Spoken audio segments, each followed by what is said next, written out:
You didn't click on this video because you believe in Tartaria. You didn't click because you're convinced giants once ruled the earth. You clicked for a quieter reason. A subtle feeling. Barely noticeable. But strong enough to make your finger pause. That feeling is this. Something doesn't fully add up. Not wrong. Not fake. Just incomplete. History, as we are taught, is usually neat. Clear timelines. Named civilizations. Causes neatly leading to effects. But if you've ever truly looked, not skimmed, not memorized, you've likely noticed something unsettling. There are gaps. Not labeled as mysteries. Not flagged as errors. Simply, no longer discussed. So the first question of this episode is not, who hid the truth? But rather, why did we stop asking? One mistake causes many history videos to fail. Either history is perfectly accurate, or history is completely fabricated. Both are wrong. The truth lives in between. History does not lie in an active sense. But history also does not tell the whole story. Because history is not a single book. It is the result of choices. What gets recorded? What gets prioritized? What is deemed not important enough to pursue further? Consider this. A team of archaeologists uncovers massive stone foundations. No inscriptions. No identifiable remains. No clear cultural artifacts. What happens next? They don't invent an answer. They don't declare a permanent mystery either. They use familiar phrases. Unknown origin. Possibly ceremonial. Likely built by a local culture. And then they move on.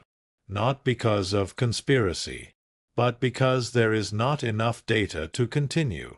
The problem begins when hundreds of these unknowns are filed away together. At some point, not knowing becomes normal. People often imagine history being manipulated through concealment. Reality is quieter and more dangerous. History is blurred by indifference. No one forbids you from researching Tartaria. No one stops you from questioning ancient architecture. But textbooks don't emphasize it. Schools don't require it. Funding rarely prioritizes it. And gradually, your brain does what it evolved to do best. Conserve energy by ignoring what seems irrelevant. If a question doesn't help you survive, doesn't appear on exams, doesn't affect daily life, your mind labels it not important right now. This isn't censorship. It's cognitive survival. And this is how questions die. Not because they're false, but because no one stays with them long enough. Here's an uncomfortable truth. People don't hate history. They hate emotionless history. Textbooks teach dates, dynasties, events, but rarely teach uncertainty, human confusion, error. What people didn't understand at the time. Sensational videos do the opposite. They tell stories. They ask questions. They create a sense that something is unresolved. The issue isn't whether those videos are right or wrong. The issue is this. They do what official history stopped doing. They make people curious. This episode doesn't side with them. But it also refuses to side with silence. Let's be clear from the beginning. Episode 8 is not here to prove Tartaria was a global empire. Giants once dominated humanity. History was entirely rewritten. If that's what you're expecting, this won't satisfy you. But if you're willing to confront a different question, then you're in the right place. Why do these ideas keep returning? Even after being repeatedly dismissed. False ideas usually disappear when no new material appears, no emotion is attached, no cognitive gap exists. But Tartaria doesn't disappear. It resurfaces through old maps, unexplained architectural scale, photographs that provoke debate, not because it's proven true, but because it occupies a gap mainstream narratives left behind. Before moving forward, hold on to one question. Don't answer it yet.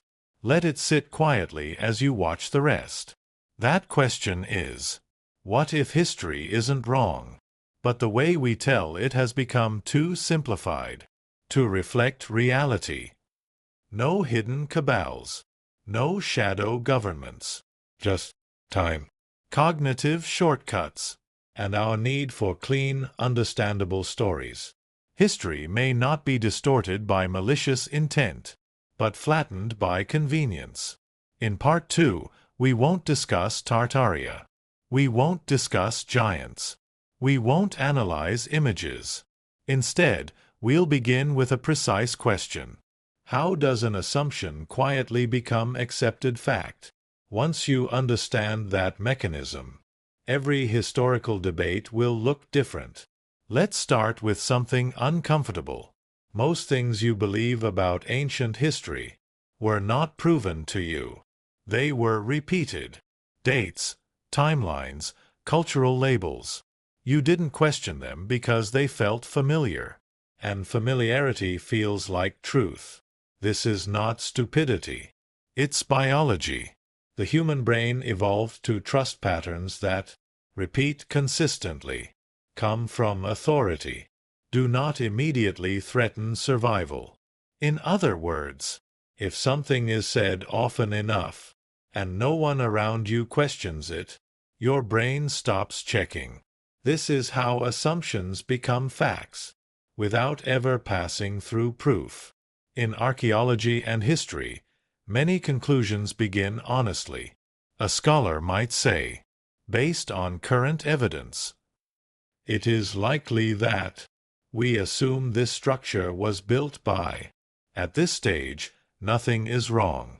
The problem happens later. That cautious language slowly disappears as knowledge is passed on.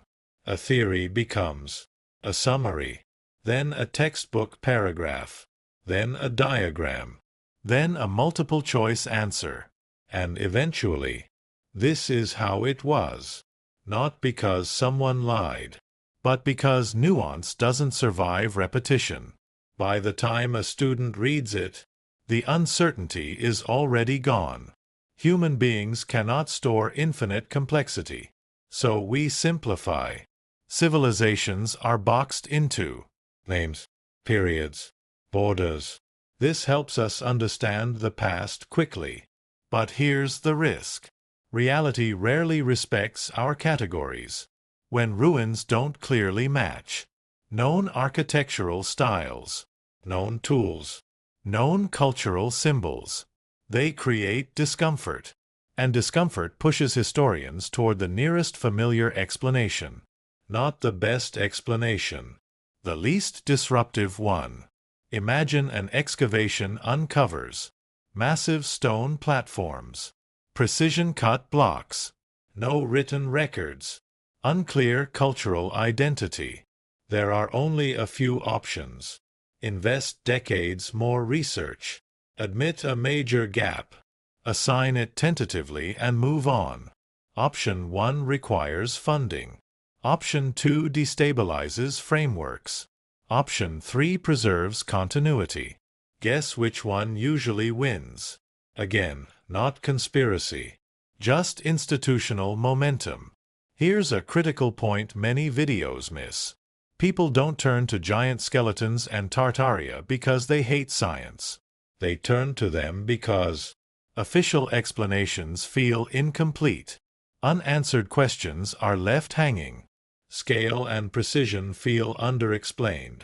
When mainstream history says, "We don't know, but it's probably X," and alternative narratives say, "Here is a bold explanation," many people choose boldness over ambiguity. Not because it's true, but because it feels psychologically complete. The human mind prefers a wrong answer over no answer at all. Once a historical question is considered settled, it stops being researched. This is rarely intentional. It happens because grants go elsewhere. Students choose safer topics. Peer review favors consensus. And over time, the question becomes invisible. Not disproven. Not resolved. Just quiet. This silence creates fertile ground for alternative interpretations later. Let's be very clear. Episode 8 is not asking you to believe in giants, reject archaeology, assume hidden civilizations. It is asking something far more uncomfortable. How many things do we believe, simply because we never saw the uncertainty behind them? That question applies to history, science, media, even modern narratives. In Part 3, we will finally confront images, not to prove them real, not to debunk them emotionally, but to ask, why are images more convincing than evidence?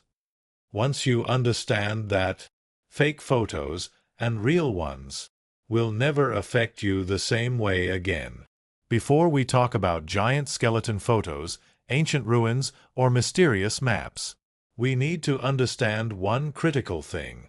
The human brain does not process images and text the same way. Text goes through language centers, reasoning filters, prior knowledge, skepticism. Images bypass most of that. An image enters through emotional recognition, pattern matching, survival instinct. That's why you can read a sentence and disagree with it, but see an image and feel something instantly, even if the image is fake. The phrase "seeing is believing" sounds logical. In reality, it's backward. You don't believe because you see. You see what you are prepared to believe. Your brain evolved to answer one question quickly. Is this important for survival? Images trigger that instinct. Scale, threat, anomaly. Something not normal. A massive skeleton next to humans instantly signals danger, hierarchy, lost power. Your brain reacts before logic even enters the room. Among all visual elements, scale is the strongest. That's why skyscrapers impress us. Mountains feel sacred. Giant statues feel intimidating. When an image shows human next to oversized bones, tiny archaeologists beside massive skulls, your brain reads one message instantly. This does not belong to our world. That emotional shock anchors the image in memory. Later, even if logic disproves it, the feeling remains. This is important. Believing visual misinformation does not mean someone is ignorant. In fact, highly imaginative people, creative thinkers, pattern seekers, are often more vulnerable. Why? Because they are good at connecting dots, imagining missing context, filling gaps.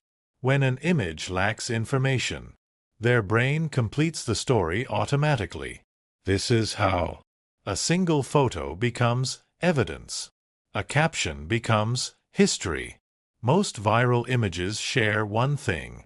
They arrive without context. No source. Excavation report. Chain of custody. Academic reference. Just an image. A dramatic sentence. In that vacuum, the viewer supplies the rest. And once the story is formed emotionally, it becomes resistant to correction. Here's a paradox. When someone debunks a viral image logically, it often strengthens belief instead of weakening it. Why? Because logic attacks identity. Emotion defends it. If someone emotionally accepted an image, a cold explanation feels dismissive. The brain interprets it as they are trying to take something away. So the person doubles down. This is why shouting "fake" rarely works. That question is too simple. The real questions are: why does this image exist? Who benefits from its spread? What emotional need does it satisfy? Images of giants satisfy longing for lost greatness, distrust in official narratives, desire for mystery in a rational world. They don't spread because they are convincing. They spread because they are emotionally useful. There is a deeper layer here. Modern life feels bureaucratic, repetitive, controlled. Ancient history taught in textbooks often feels dry, limited, unimpressive. Giant imagery re-injects wonder, scale, myth. It restores the feeling that the past was greater than the present. That emotional appeal is extremely powerful. In Part 4, we will do something different. We will not argue about images. We will examine where these images actually originate, why the same visual patterns repeat, and how digital culture amplifies them. Not to mock believers, not to defend institutions, but to understand the ecosystem that creates belief. Here is a detail rarely discussed. The majority of viral images connected to giant skeletons, lost civilizations, forbidden archaeology do not originate from archaeological sites. They originate from internet forums, early Photoshop communities, digital art experiments, speculative blogs, not from the ground, but from the screen. This distinction matters more than people realize. Long before social media algorithms, there were forums, places where ideas competed, images were shared without pressure, speculation was welcomed. Many famous giant skeleton images appeared first in obscure history forums, paranormal discussion boards, alternative research communities, often labeled as "what if," interesting find, unverified image. No strong claim yet, just curiosity. This is where the shift happens. An image posted as unverified, possibly manipulated, gets reposted as strange discovery, then reposted again as archaeologists shocked, eventually becoming hidden truth they don't want you to know. Each repost strips away disclaimers, uncertainty, original intent. What remains is only the image, the strongest emotional interpretation. This is not deception by a single person. It is cumulative distortion. Another uncomfortable truth. Images that look too real often feel boring. Images that look dramatic, cinematic, exaggerated spread faster. A slightly unrealistic giant skeleton, deeper shadows, exaggerated skull proportions, dramatic human poses, performs better than a realistic one. Accuracy loses to impact. This is not malicious. It's how attention works. Here is the critical turning point. At some stage, digital art stops being seen as art. It becomes leaked photo, suppressed evidence, banned image. Why? Because no official source denies it directly. Institutions rarely address fringe material. Silence is interpreted as confirmation. This creates a feedback loop. If it wasn't real, they would say something. But institutions don't respond because the claim lacks provenance. Responding amplifies it. Two rational systems collide, and confusion fills the gap. Now we enter the modern phase. Algorithms reward engagement, watch time, emotional reaction. They do not measure accuracy, nuance, academic rigor. An image that sparks shock, anger, wonder is boosted automatically. even if no one fully believes it. The algorithm only sees reaction. A dangerous psychological effect emerges here. The more you see an image, the more familiar it feels. The more familiar it feels, the less suspicious it becomes. This is called the illusion of truth effect. People don't say, "I believe this is real." They say, "I've seen this many times." Familiarity replaces verification. Most viral evidence isn't a lie in the traditional sense. It's worse. It is untraceable. No clear creator, date, location, chain of edits. Without traceability, verification is impossible. Debunking becomes abstract. Belief becomes personal. And personal belief is hard to dislodge. This phenomenon doesn't just affect fringe topics. It reshapes how people judge evidence, trust sources, interpret silence. Once someone internalizes, images are suppressed truths. They begin to doubt museums, textbooks, historians, not because of evidence, but because of narrative momentum. So far, we've examined psychology, imagery, digital ecosystems. Now we must confront the hardest question. Not, are giant skeletons real? But what kind of evidence would actually be required if they were?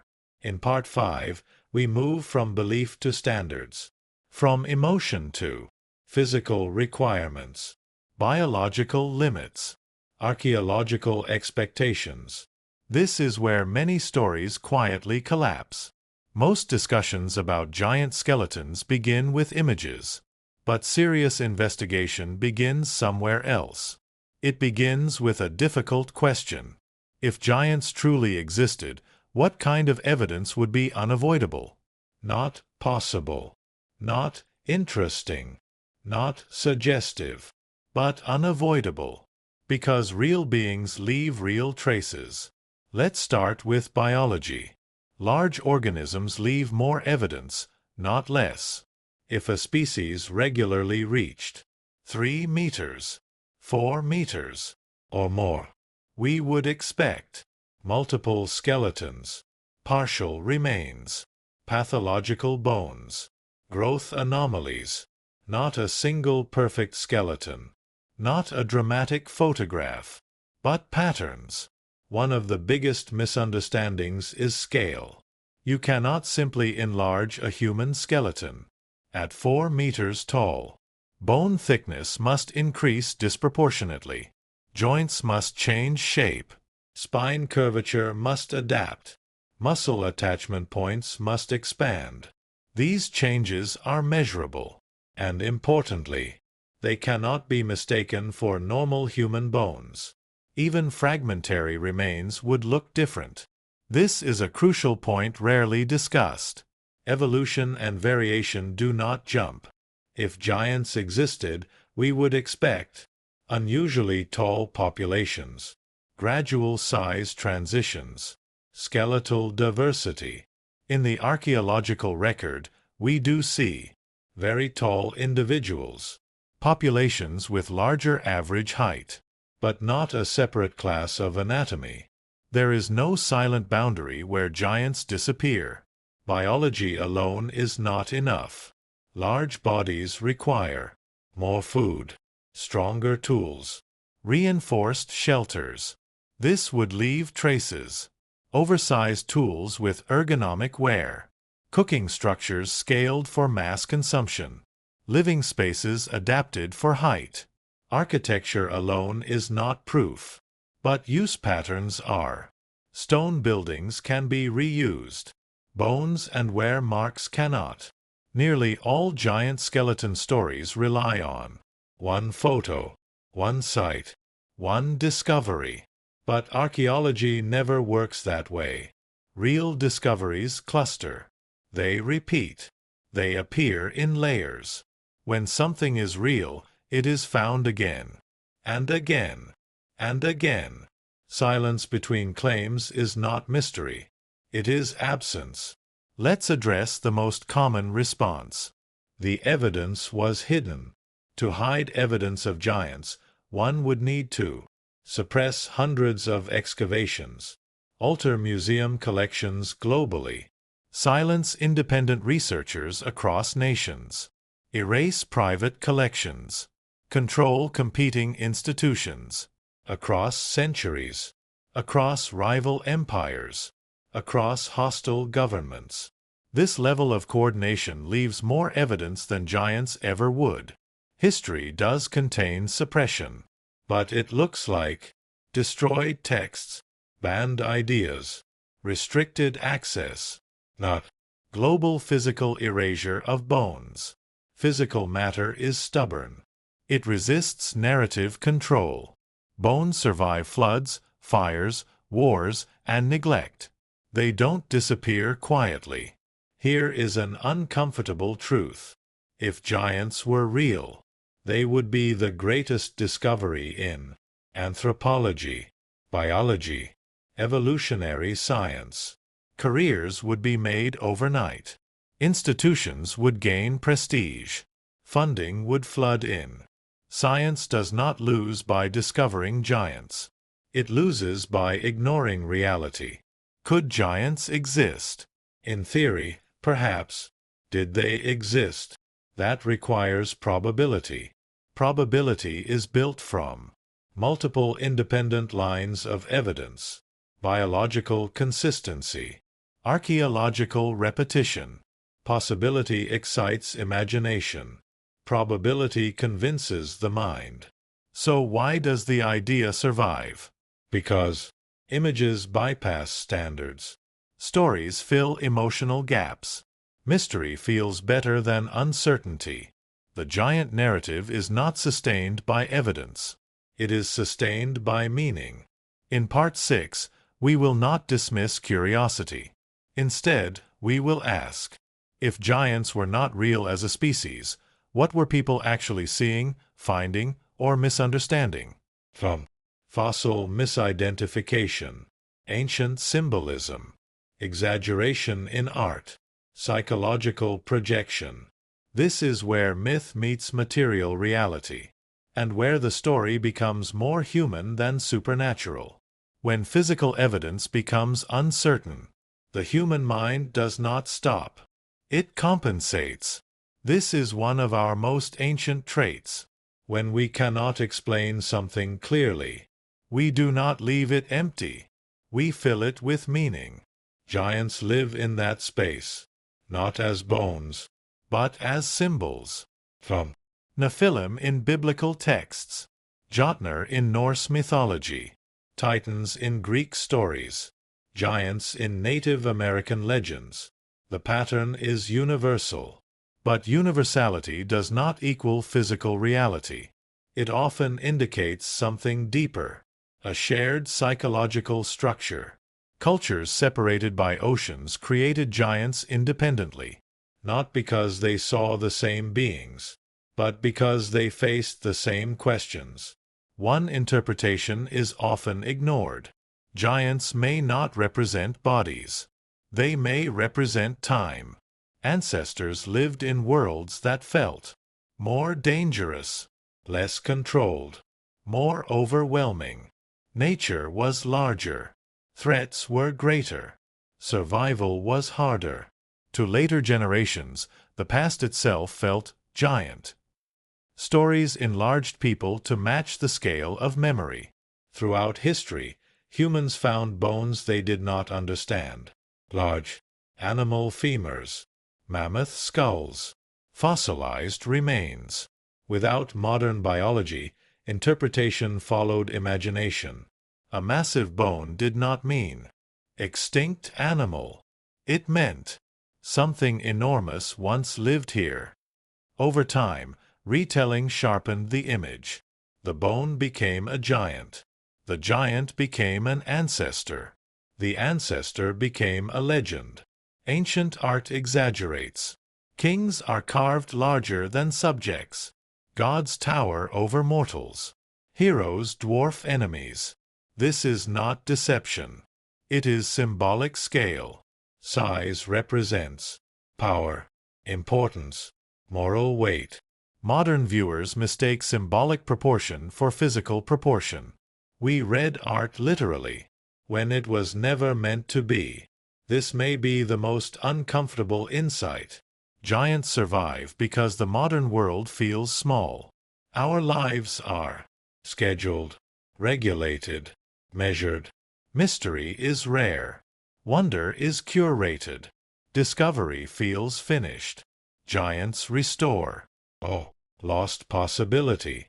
The idea that something escaped control. They reopen the past. For many people, alternative histories are not rebellion. They are mourning. Mourning. Lost meaning. Lost depth. Lost connection. The idea that history is settled feels empty. Giants bring back the feeling that there is more than we were told, even if that more is symbolic. Questioning giant skeleton claims does not disrespect curiosity. It protects it. Because once belief replaces investigation, curiosity dies. The real wonder of history is not hidden giants. It is how humans imagine, misinterpret, mythologize, and search for meaning across thousands of years. When myths are forced to be factual, they lose their power. Giants are powerful not because they walked the earth, but because they walk the human mind. They represent the fear of being small, the hope of greatness, the memory of a world beyond us. Literal truth would shrink them. So we end not with an answer, but with a better question. Not, were giants real? But, why do we need them to be? What does that desire say about our relationship with history, our trust in institutions, our hunger for wonder? History is not only what happened, it is also what we need to believe happened. The past is not silent. It whispers, sometimes in bones, sometimes in ruins, sometimes in stories that grow larger with time. To understand history, we must listen carefully, not only to what is claimed, but to why it is claimed.